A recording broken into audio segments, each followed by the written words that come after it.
Today we're going to be talking about what David learned from interviewing 100 founders around founder-led sales, repeatable GTM. It's going to be a good topic. David, thanks for jumping on, man. How are you? I'm great. Happy Friday. Yeah, man. Excited to dive into this. This sounds like it's pretty cool. David and I actually go way back. We were together at Meta for a little while, Meta customer, and since then he's been doing some pretty cool entrepreneurial stuff.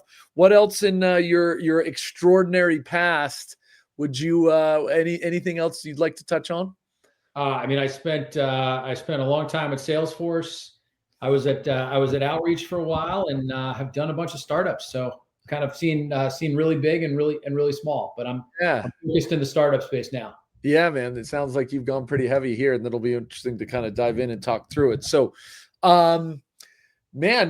start big picture. Let's dive right in. What the heck? What is this? Why, when, how, who, what? Give us why would you talk to 100 people and what the heck? I start at the top.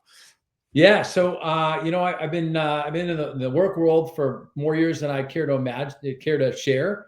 And I haven't really taken any time off. So I was feeling like I needed a break, and I was going to take the summer off. I was going to play a bunch of golf. I was going to travel, live my best life, and figure out what I want to be when I grew up. How's your golf game, man? How is it? What are you handicapped? It's not great. Yeah. It's not great. So that was my plan. What I learned pretty quickly is I'm not good at doing nothing, and I need a goal, and I like this interacting with people, and I like learning about technology and all the intellectual stimulation that comes from work, but I didn't want a boss.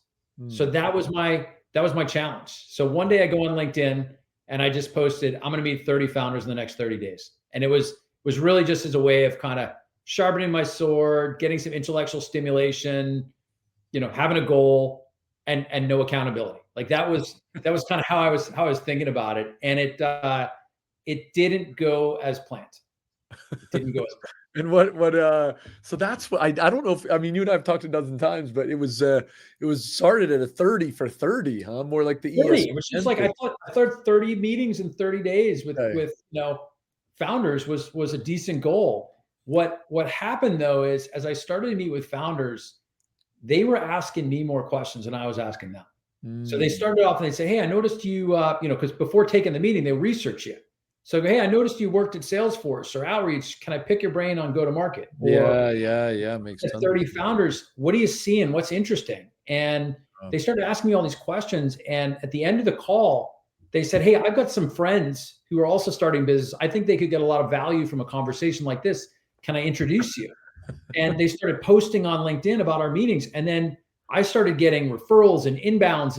And fast forward to today, I think today I just had my 175th meeting with a founder. Wow. Congratulations. That deserves a little golf clap there. 175, man. So before we dive into some of the findings, where does this stop? Does it, or is it becoming an addiction? Because I know people who can help if you're addicted. It's a little bit of an addiction. I'm enjoying it. And what's happening is, I always believe in a world of AI, the things that AI can't take away from you, it can't take away relationships. Yeah. So that's a big thing that I'm getting from this. It also can't take away proprietary data. And so every conversation I have with a founder is recorded. So I've got those transcripts. So if you think about it, like 175 transcripts with founders getting their perspective and being able to slice and dice it lots of different ways, it's really been a lot of fun to dig into the data. Oof. Well, man, that's where I wanted to go next.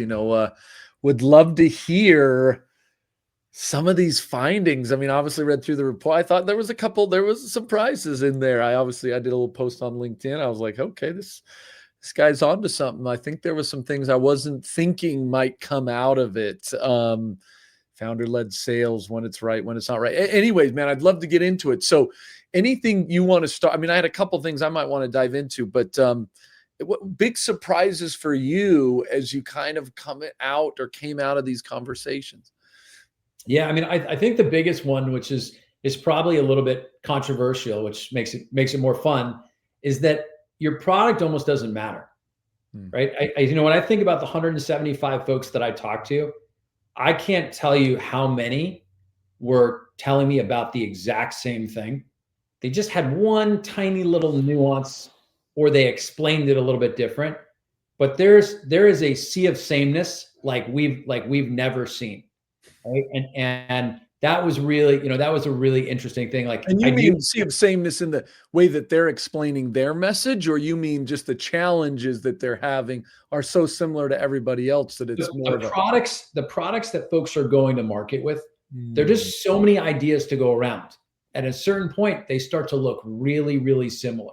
And as someone who sees all these pitches, I might understand a nuance, but I can promise you that the majority of buyers out there who are not buying software every day don't understand the difference between, option A, B, C, D, or E. They all start to look the same. And your ideas are great, but you have an advantage for about a week until someone tries to copy it, and then it's gone. So what you build isn't necessarily the most important thing. And that was an interesting kind of finding I had from conversation. Just because there's so many Me Too products, you're like, a lot of these people are doing Me Too stuff. And so product isn't going to differentiate what differentiates. Did you kind of walk away with more of a strong opinion on that then? Yeah, what became really clear to me, and it's something Gabe, you and I have talked about a lot over the years, is ICP. And I think we've come from a world where in the past the goal was, how do we create the biggest possible TAM, and let's go after the biggest possible ICP that we can. And that's wrong. Like, I fundamentally believe that that's wrong. When I think about companies that I've seen over these 175, there are very few things that someone built that many other companies couldn't have built. But some examples that kind of stood out to me, I talked to lots of companies that built AI agents. Yeah, right? Lots of them out there. Yeah, right? And from an executive perspective, we all think about it the same. You got an agent, I get it. It can do anything I want it to do. So how do you differentiate off of that? The companies that stood out to me were companies that said, you know what? We have an agent. It's purpose built for consultants. And what the agent does is it can listen to the call based on prompts you give it, and it can write a LinkedIn post when your call ends. Your LinkedIn post is already done. That is super easy to build, really easy to build. Yeah. But when someone comes to me with that pitch, as a consultant, I feel like they understand me, they understand my business, and I want to do business with someone who works with people that look like me. So I'll give you another example. There are many companies out there that are doing role playing for sales calls, right? It's kind of, I'm sure Gong will get into that space pretty quickly, but there are many companies that are doing it. Then you get some companies that do it for specific verticals, and they have a feature or two that's designed for that specific vertical. And that makes me feel, if I'm in that vertical, well, that's the kind of company that I want to do business with. Right? And if you look over history, if you think about Bezos, right? Like, if Bezos were starting Amazon today, would he create a retailer that sells everything to everybody, or would he start with just books? Yeah. Look at Zuckerberg. He didn't set out and say, I'm going to build a social network for everyone in the world. He said, I'm going to start with college students. Yeah. And so, for whatever reason, founders have gotten away from that starting small, niching down. And I believe it's never been more important than it is today to make sure that it's small. Fascinating. Well, I think a lot of that technology, allows for, once you build an agent, why not build another agent? Or there's so many builders now you can build your own agent, so it is. I get hit up a lot. People are like, I can just build you whatever you want, or I can just build. And obviously, when there's a lot of builders, there's a lot of garbage, and maybe that's where you're going. Obviously, there's always a place for artists, people who can really go deep and create some sort of masterpiece. But I think the technology, this AI, is allowing us to throw stuff together so fast that you're seeing even more of this sea of sameness. So, okay. So one big thing was, wow, a lot of products out there, sea of sameness. How are you differentiating? You like the idea of go deep, don't go broad. What, I'd love to just, what else, man? What was the next kind of like, whoa. Yeah. I think a lot of the founders are first time in sales, right? Like they've never sold before. And so that's hard. And where many are struggling is there's a difference between curiosity and purchase intent. Mm. And so just because you're getting lots of meetings, just because you're running lots of pilots, doesn't mean there's purchase intent. And that's something that a lot are struggling with, because I have conversations that are like, no, we're getting tons of meetings. We've got these pilots. We're going to convert them. Really, what makes you so confident? Well, they're excited about it. They seem excited about what we're doing. Okay, so we all know that excitement doesn't pay bills, and so that's one thing that I've and maybe just to clarify on that, then give the demographics of some of these founders. I mean, it's kind of a certain revenue size, right? So the majority of the founders that I spoke to fall within 500K to 10 million of ARR. Got it. Mm-hmm. They are traditionally kind of B2B tech, Mm-hmm. and I would say call it 75 to 80% of the founders have a non-sales or skew more technical background. Right. Yeah. I mean, I would maybe even think it'd be higher. You don't really see very many go-to-market guys like you and I running companies. It's the technical. I thought it'd maybe even be 90, 95. Got it. So that's a little bit of the demographics. So back to then this point, this curiosity doesn't equal purchase intent.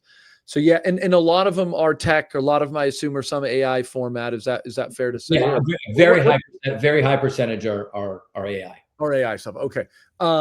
So the double click on this, I mean, we've been reading some studies and stuff, a lot of people trying AI, everybody's failing, 99, 95, 90, some high number, McKinsey, whatever it is. But your experience with the founders almost sounds similar. A lot of pilots, but not many people, net retention pretty low. Yeah, I think that's happening. The other thing that I haven't really heard folks call out, but the way that people are doing their financials around pilots are kind of misleading in terms of ARR. So I can't tell you how many founders I've talked to who are taking a 1 month pilot, multiplying it by 12 and calling that ARR. And it's happening every single day. It's really about how much can you puff your chest out and talk about revenues on LinkedIn and about what threshold you hit versus, I think people are confusing a lot of things with ARR. And so some of the success that we're seeing out there may not be quite as successful. That was called out big time in the, there was a TechCrunch article, right? I don't want to name too many names here, but yeah, San Francisco-based company, AI, a lot of pilots, a lot of miscalculating on the revenue, a lot of people dropping out. So a little bit of funkiness there, but you're saying even just a 1 month, is it a free pilot? No, I assume they're paying something. No, I think I've seen free pilots. I've seen 1 month. I had one founder I talked to was doing a year pilot to try to break into an enterprise and was doing it for free. And I just thought that's crazy. That's crazy. The people that you're starting the pilot with won't even be at the company by the time the pilot ends. So I would certainly advocate shorter pilots, more well-defined. I think most of the founders that I talk to don't really, they have pilots, but they're not productized. So it's just like, okay, for this client, we're going to make a pilot look like this. For this client, it's almost a service-based business, right? They're almost kind of building. That's exactly. And because you can build anything that they want, I think many founders are kind of chasing. I've run into a lot of folks that are pivoting because they raised a bunch of money. They did it on one idea. It didn't catch fire. So now they're like, what should we build? What should we build? There's a lot of that out there right now. Do you feel like, though, that you mentioned that comment, you can kind of build anything you want. It does seem like people are building a lot of stuff, but again, none of it's actually proving to be valuable. Again, pilots maybe aren't sticking. People aren't seeing value. I've certainly talked to a bunch of people, they're like, I've done some pilots and we didn't, get any ROI out of it. Can you really build anything right now? Or are we just building a lot of crappy junk? And so, yes, we can build anything, but we can't build anything valuable. What's your take on that? You can, but I think the challenge is it's hard to build something that's original.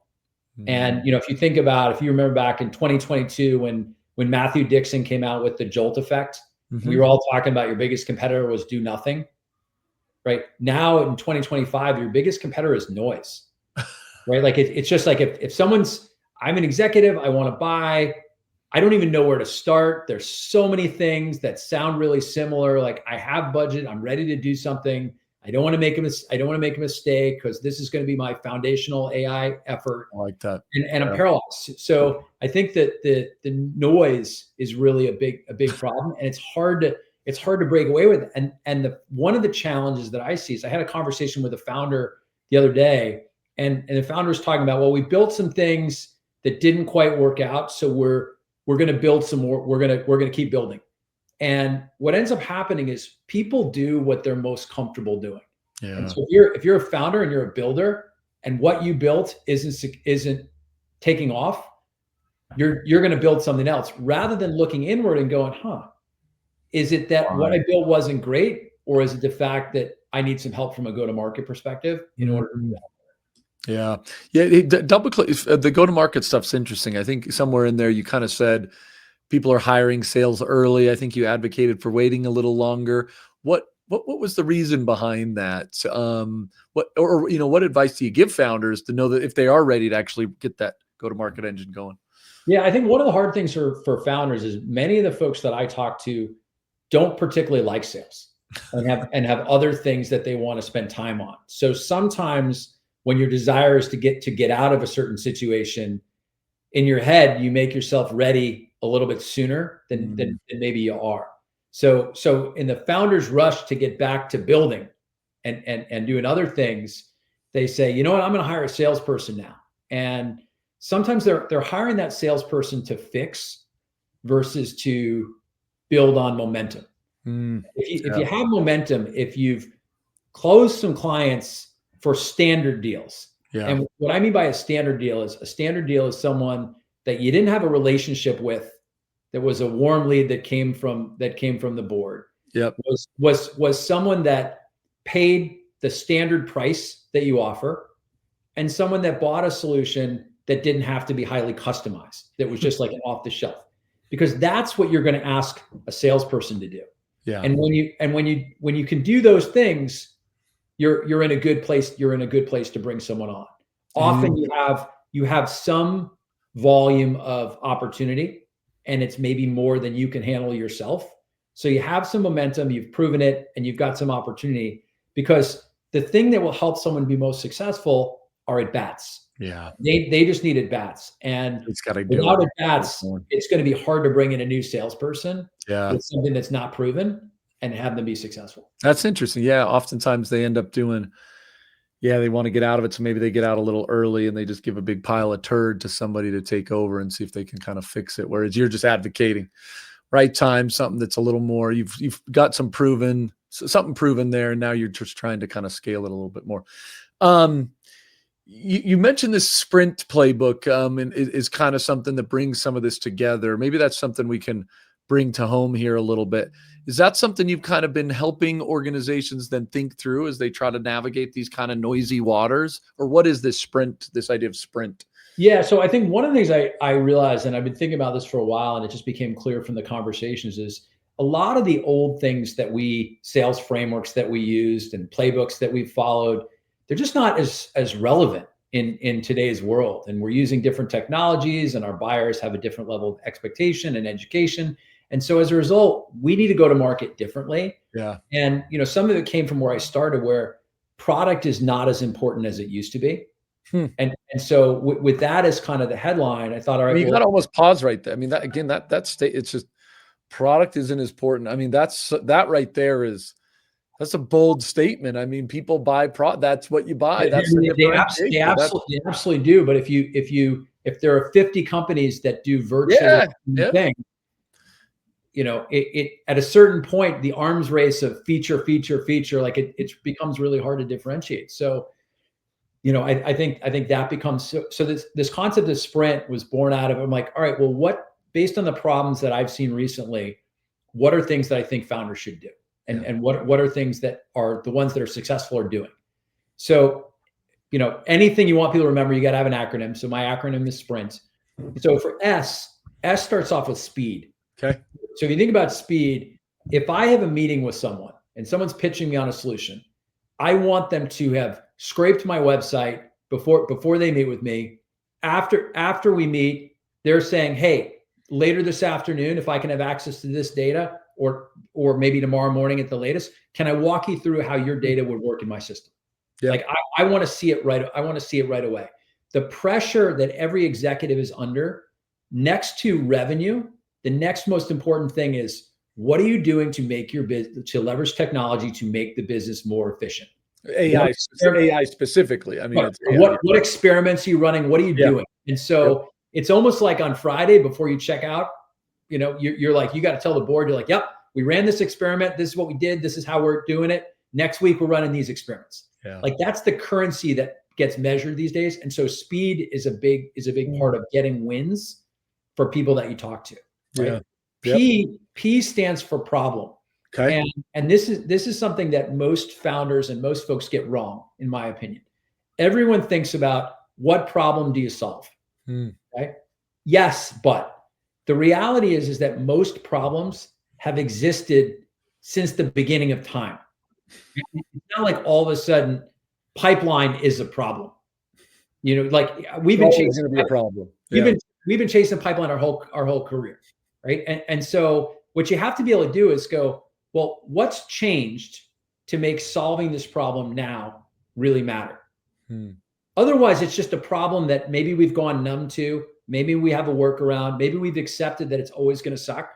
Yeah. But that's so what's changed? So what's changed is we just had a terrible earnings call. Yeah. What's changed is we just brought in a new VP of sales who's focused on this. What's changed is we have a new competitor who's killing us, and we've got to respond. Like, so there has to be something. And if you can't answer what's changed, then you can't do, when we talked earlier about kind of this idea of like curiosity versus purchase intent. Yeah. If you can't answer that question, you just have someone who's curious. Right. Yeah. So we got speed, problem. Okay. Yep. R is results. Yeah. And the best place to show your results is how you use your technology yourself. So I want to work with companies that drink their own champagne. Yeah, totally. And I can't tell you how many companies I've talked to who are just like, I'm a LinkedIn agency and my founder has 500 followers. I'm an agency that optimizes for LLMs, yet my site isn't being crawled. Yeah. Like there's so many examples. I have a technology that drives leads, but I'm not using my own technology to grow my own business. That's happening everywhere. People want to see results, not only in their own business, but the best example you have is how you run your business. Yeah. And I want to see that you're using your own product. I want to see that you're using technology as a leader, because people want to work with thought leaders, right? So we got SPR. I is implementation, right? Okay. We've all been through these long implementations. In today's world, that doesn't, not only does that not fly, oh, by the way, all of our teams are smaller than they've ever been. So I want it implemented. I want you to do everything. I don't want to have to lift a finger. I want, not only is it going to happen fast, but you're going to do all the work. You meaning the buyer wants the vendor should be prepared to do the implementation. Oh, I thought you might say that they wanted to do it themselves. They wanted to build themselves. They wanted to do it. So bandwidth is thin right now. So anything that can get me a win fast that I don't have to work for has never been better. I like that. More that resonates. Right? Yeah. So, okay. Now we get really interesting with N. N is niche, right? What is your ICP? Don't tell me that you can do enterprise, you can do mid-market, you can do SMB. The days of very large ICPs, done. I think you will never have enough cash to outrun all the other companies that are going after go-to-market tech. You will never have enough. It will get muddy. It's narrow it in, get that niche. Okay. All right. So niche down, it's easy to grow. Once you get, Bezos with books, once you get books, then you're going to go, okay, we'll go to parenting and childcare and toys and all sorts of things. You can do that, but start small and nail it. And the last thing that brings it all together, T, is trust. And if someone asked you the question, why should I trust you over the 10 other companies that pitched me the exact same thing? You should be really comfortable with your answer. And when I ask most founders that question, very, very few have a tight, concise, like, well, I have a ton of experience. I've been doing this for years. And, my thought is that's not defensible. That's, assume that everyone else is saying that. So you should just walk into a meeting and walk into a pitch, assume that everything that you're saying, someone else can say. So why you? Interesting, man. Sprint. There you have it. All right. Well, David, it's super interesting. Sounds like you're going to get to 200, right? I mean, this is coming up and you'll do another kind of batch of learnings from that. Is that the plan? I will. And I've started to just put out weekly, kind of a weekly note. Kind of a weekly summary. Well, yeah, man, I'd love to know if someone wants to dive in deeper or learn a little more about this. Where do they go to learn more? Yeah, it's just www.100founders.ai. Oh, we went with the AI, man. Founders.ai. All right. We'll make sure we link it in there. Super interesting findings. I can't wait to hear about the next batch. I was when I saw the first batch, some pretty interesting stuff there in the sprint model.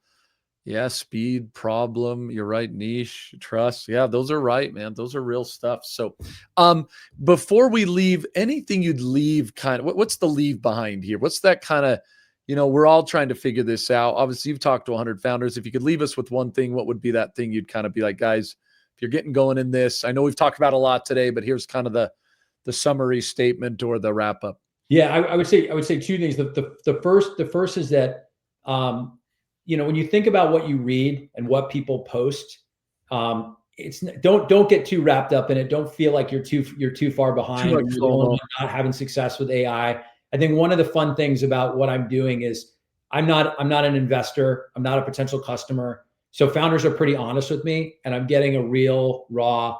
There are a lot of founders out there that are having a hard time. So you're not alone. I think the other thing is I just keep double clicking on ICP, and if you think your ICP is too small, you're probably getting close. You're probably getting close to where you should be. But just have one segment that you just nail, that they look at you and you're like, this is a good partnership. They understand me, and then grow from there. So I would really just be intentional about the size of your ICP. I love it, man. Awesome. Cool. Well, David, best of luck in your next 100. Appreciate you taking the time. For the audience, have a fantastic day.